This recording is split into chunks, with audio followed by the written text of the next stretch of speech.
Marcela, na classificação que a gente utiliza, com o nosso periodontograma, a gente tem 3 possíveis diagnósticos: saúde periodontal, gengivite e periodontite. E é extremamente importante a gente fazer esse diagnóstico, porque cada uma vai ter um plano de tratamento diferenciado. Então... Que bolar é esse? Olá, pessoal. Bom dia, boa tarde, boa noite. Meu nome é Monize Carvalho. Sou host do podcast Papo de Molar, juntamente com a Marcela Azevedo. Estamos aqui com uma convidada super especial, Simone Mormino, minha amiga e a melhor periodontista.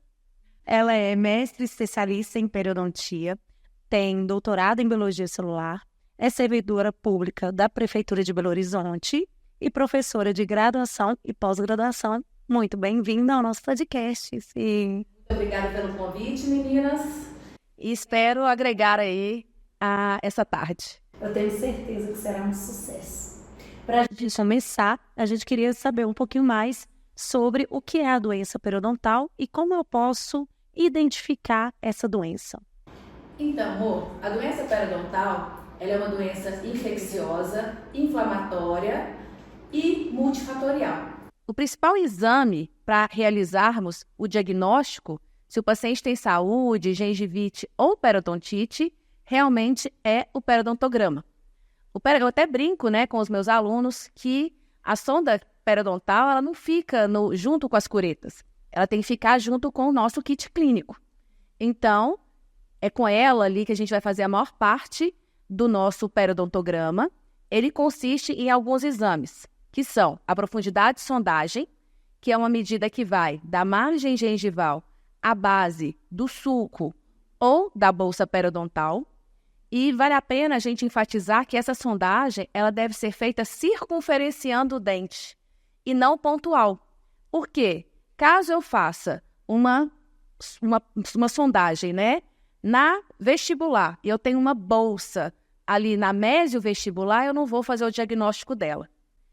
Depois, a gente tem o nível clínico de inserção, que é o nosso padrão ouro, de exame, que realmente ele vai medir ali se houve perda de inserção naquele dente, perda de ligamento, de cemento, de osso alveolar, que é uma medida que vai da junção cemento-esmalte à base da bolsa ou do sulco. O sangramento da sondagem, que é um sinal ali objetivo de inflamação. A mobilidade e também, para a gente avaliar nos dentes, com mais de uma raiz, a gente avalia também com uma sonda que chama sonda de Nabers, a gente avalia se há perda de inserção na região de furca. Quando você fala sobre a gente tem que ter no kit clínico a sonda periodontal, poucos clínicos e poucos especialistas têm, Então, é um ponto, uma dica muito importante, pessoal? A gente ter a sonda periodontal para identificar qualquer alteração no dente do paciente. Exatamente, amor. E antes de qualquer tratamento, Ah, Simone, mas eu vou fazer lentes. Avalia se tem doença. A gente só pode dar um passo à frente com o paciente, seja na estética, seja na ortodontia, se o paciente tiver saúde periodontal. Senão, o tratamento com certeza está fadado ao insucesso. E a gente tem que ter uma força certa, para fazer essa sondagem circunferencial. Qual que é a força, Simone? A gente não tem ali um medidor de força, O que vai determinar se a gente chegou na base é a própria gengiva, Então, a gente sonda ali a base, do epitélio. O epitélio é avascular. Então, a gengiva vai ficar esquemiada. Então, não precisa ter medo de sondagem, Então, a gengiva ela te dá a resposta que você chegou na base ali e você não precisa aprofundar mais do que isso. E quando o paciente sente dor? É um exame que realmente incomoda. Então, a gente avisa para o paciente que é um exame que incomoda, mas que é importante para ele fazer, A gente pode tentar usar um anestésico tópico ali para minimizar. Eu gosto muito de usar aquelas bolinhas para o paciente apertar durante o tratamento, durante a sondagem, mas realmente tem alguns pacientes que são mais sensíveis e é um exame que incomoda. Mas com a prática clínica, a gente fazendo ele todos os dias, acaba ficando um exame, apesar de ser o terror, da graduação, a gente fazendo na prática diária acaba se tornando um exame mais rápido. E qual que é a diferença, Simone, da periodontite para a gengivite? Por exemplo, minha gengiva está inflamada, começou a sangrar, será que eu posso estar com periodontite? Ou é gengivite? Como que a gente faz essa diagnóstico? Marcela, na classificação que a gente utiliza, com o nosso periodontograma, a gente tem 3 possíveis diagnósticos: saúde periodontal, gengivite e periodontite. E é extremamente importante a gente fazer esse diagnóstico, porque cada uma vai ter um plano de tratamento diferenciado. Então, a gengivite, ela é uma inflamação restrita à periodonto de proteção. É uma inflamação apenas na gengiva. Então, não há perda de inserção nesse caso. O diagnóstico de gengivite ele é dado quando a gente tem sangramento da sondagem em mais de 10% dos sítios. Quando a gente faz, então, só com o periodontograma para a gente dar o diagnóstico. Então, geralmente, o tratamento é feito numa sessão única também. Já a periodontite, ela envolve, como o próprio nome diz, perda de inserção. Então, perde-se os componentes que seguram o dente no alvéolo. Então, a gente tem perda de ligamento, de cemento e de osso alveolar. Por isso, né, a medida do nível clínico de inserção é o nosso padrão ouro, que é ela que vai determinar realmente o quanto de perda de inserção teve aquele dente. Quando eu tenho periodontite, a gente já fala que não é reversível mais. É uma doença que tem tratamento e tem controle. Então, para eu saber se meu paciente tem saúde, tem gengivite ou periodontite, é somente com a realização do periodontograma e de exames complementares, se necessários, que passa desde radiografia. Alguns casos, a gente precisa também de exame de sangue, não esquecer de uma anamnese detalhada, que há medicamentos, por exemplo, como fenitoína, ciclosporina, alguns hipertensivos, que na presença de placa podem promover o crescimento gengival. Também algumas fases, por exemplo, gestação, a gente também tem a questão hormonal, que na presença de placa também se torna, a paciente se torna mais susceptível. Então, é extremamente importante também a gestante estar fazendo o pré-natal odontológico. Eu brinco que existe uma máxima na odontologia, que é quando a gente pergunta se entre dentistas, você prefere ter a doença cárie ou a doença periodontal? E é geralmente 99%, mas toda regra tem exceção, a gente fala doença cárie, sim. E por que não a doença periodontal? Porque, aí até que entre cárie e gengivite é melhor ter uma gengivite. Pensando na periodontite. A periodontite, hoje em dia a classificação dela está mais completa, a gente só dá quando a gente tem perda de inserção em 2 dentes não adjacentes. Ou seja, eu tenho que ter uma perda de inserção na mesial do 13 e na distal do 23.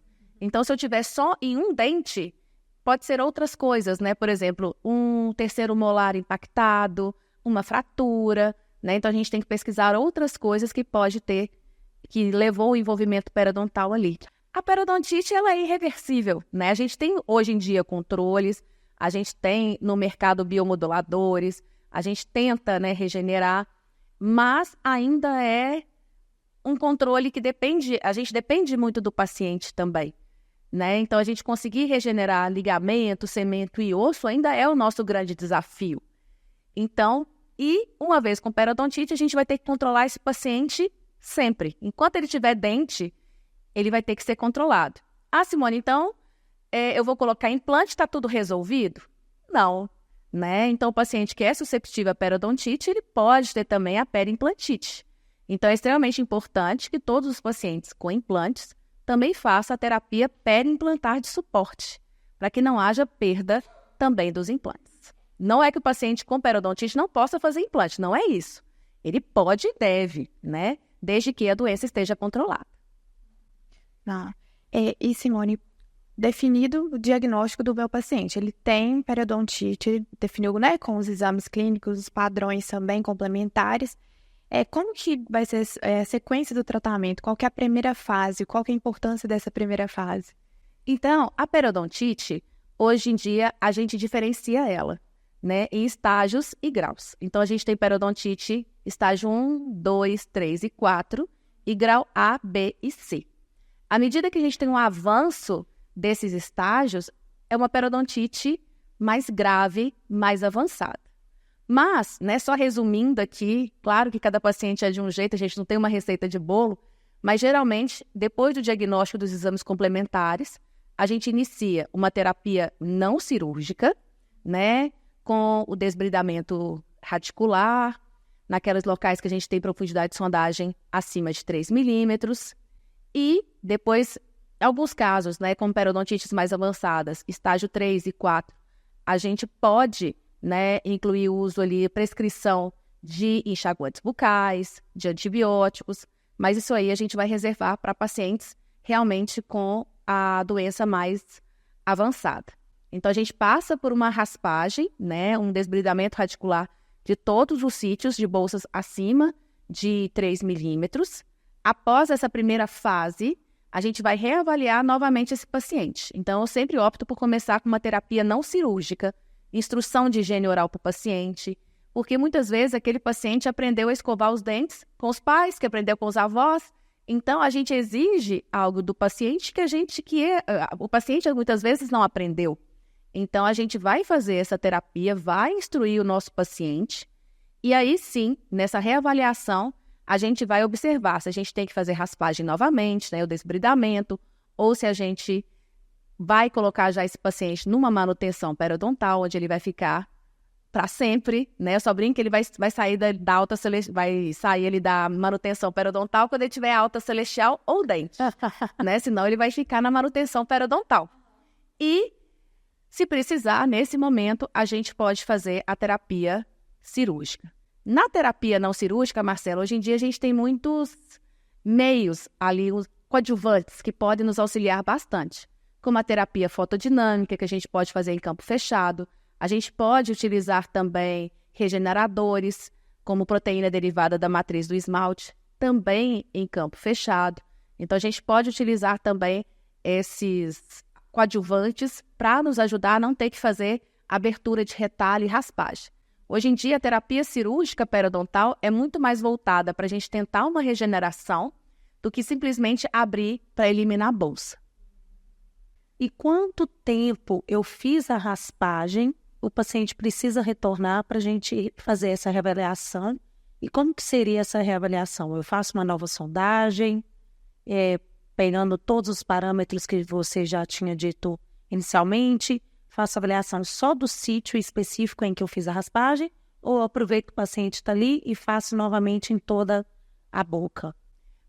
A gente vai fazer, quando a gente finalizar o tratamento não cirúrgico, a gente aguarda ali entre 45 a 60 dias e faz uma nova reavaliação, um novo periodontograma. Uma coisa que eu esqueci de falar, que também é extremamente interessante, é o índice de placa, né? O índice de placa principalmente corando. Porque se a gente simplesmente mostra para o paciente, ele vai olhar aquilo ali e vai falar assim, ok, né? Mas quando a gente cora o biofilme com fucsina ou com qualquer evidenciador de placa, ele consegue visualizar onde ele tem que melhorar a técnica de escovação, né? Então, muitas vezes, o paciente está com dificuldade porque a escova dele é muito grande.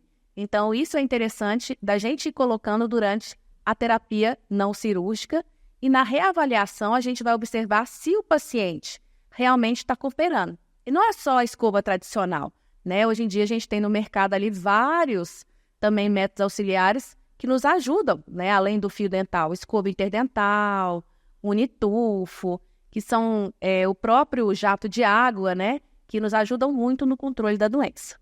Lembrando que quando a gente for utilizar a fucsina, proteger a resina, sim, passando vaselina antes, porque senão você vai ter um BO para ficar assim, depois da fucsina. Sim, exatamente.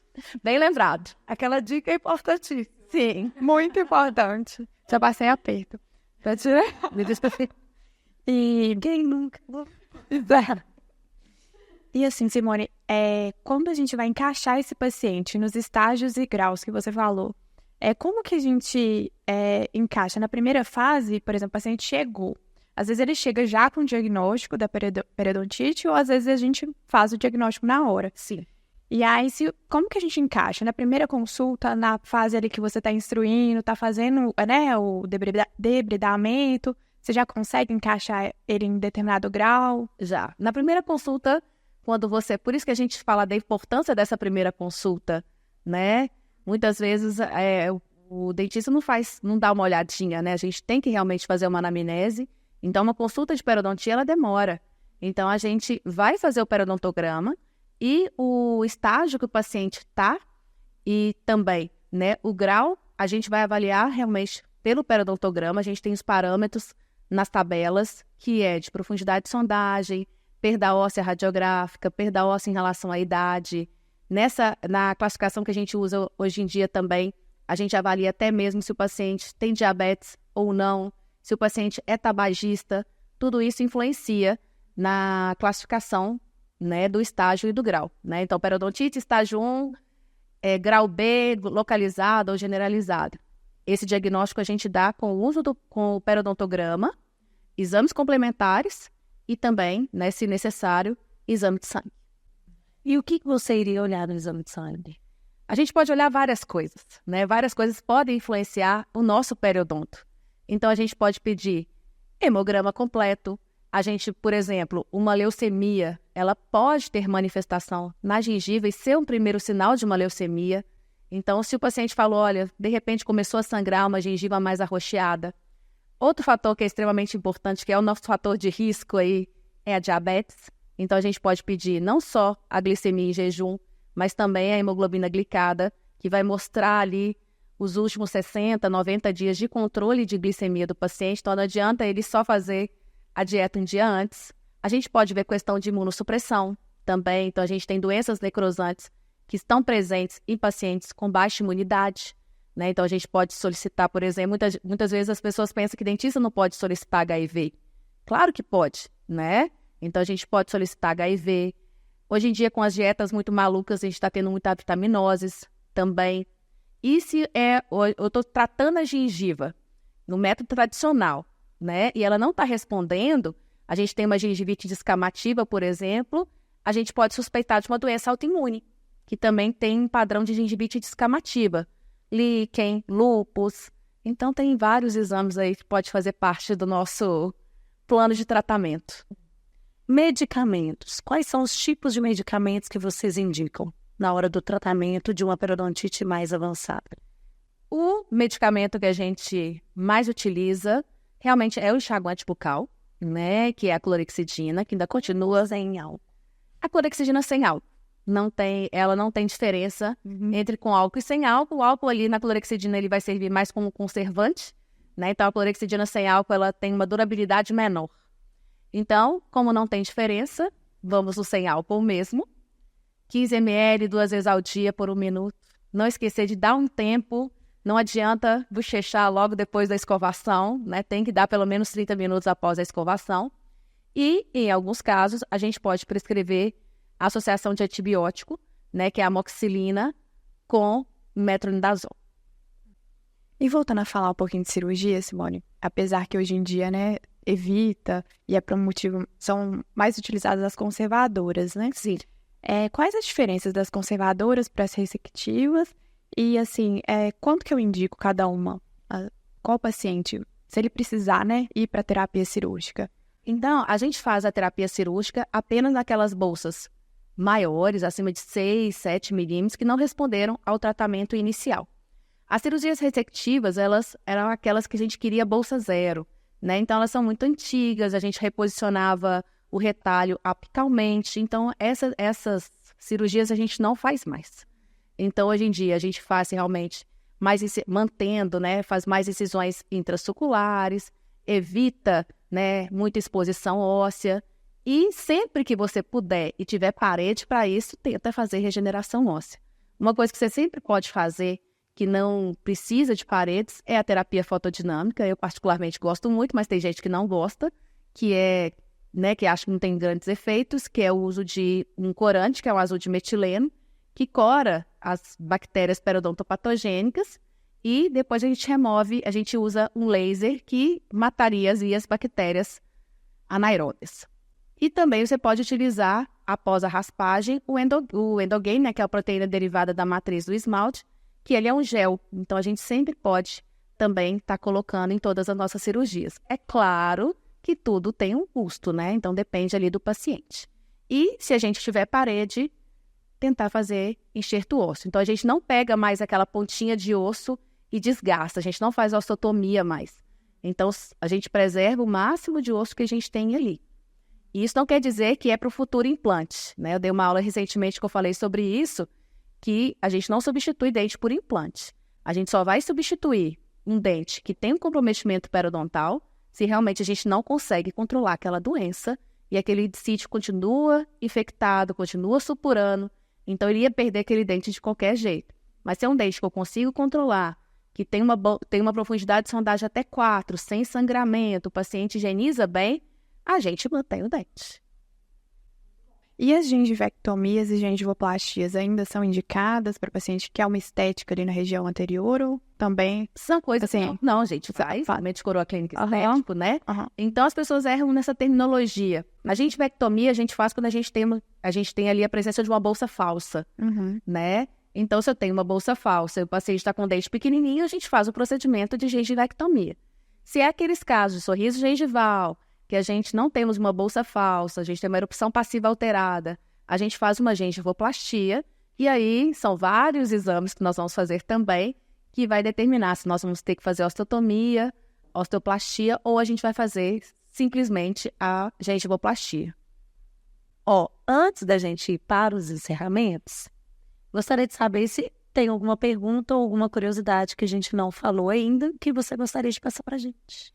Não é nenhuma curiosidade, é só algo que eu esqueci de falar, realmente da importância de incentivar o nosso paciente tabagista a parar de fumar ou pelo menos diminuir, né? O cigarro é realmente um fator de risco também extremamente importante. Isso, claro, gente, isso não quer dizer, meu vizinho fuma 30 maços de cigarros e a boca dele é linda, né? Mas é um fator de risco comprovado e é extremamente importante a gente incentivar esse paciente a parar de fumar ou pelo menos diminuir. E isso serve também para outras drogas também, né? Que a gente tem um impacto ali direto também no nosso periodonto.